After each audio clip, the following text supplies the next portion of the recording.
To, danke sehr, grazie, tak, spasiba, terima kasih, doje, evharisto, toda, thank you. Darynda Jones, October 2018. Summoned to 13th Grave. Chapter 1. What, pray tell, the fuck? T-shirt. It wasn't until I felt the sun on my face that I really knew I'd made it back. The bright orb drifted over the horizon like a hot air balloon, blinding me, yet I couldn't stop looking at it. Or, well, trying to look at it. After giving it my all through squinted lids, I gave up and closed them. Let the warmth wash over me, let it sink into my skin, flood every molecule in my body. God knew I needed it. I hadn't had a drop of vitamin D in over 100 years. My bones were probably brittle and shriveled and splintery, much like the current state of my psyche. But that's what happens when you defy a god. Not just any god, mind you. No siree, Bob. To get booted off the big blue marble, one had to defy the god, the very one a particular set of children's books called Jehovah.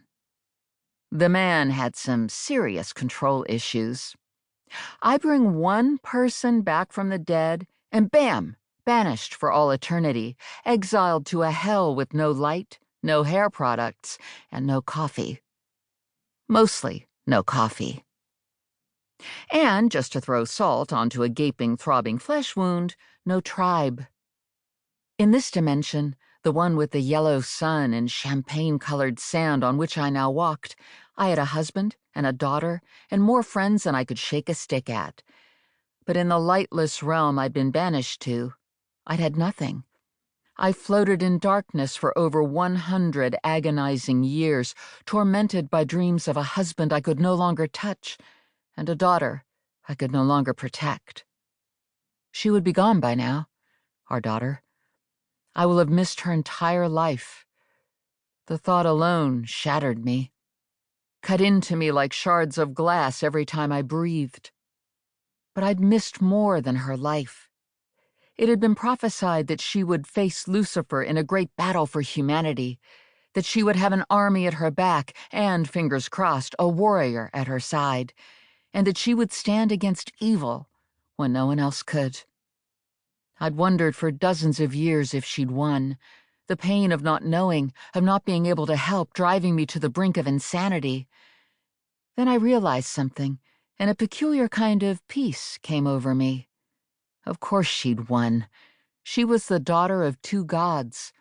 More to the point, she was her father's daughter, the god Reyes only child. She would have been wily and cunning and strong. Of course she won.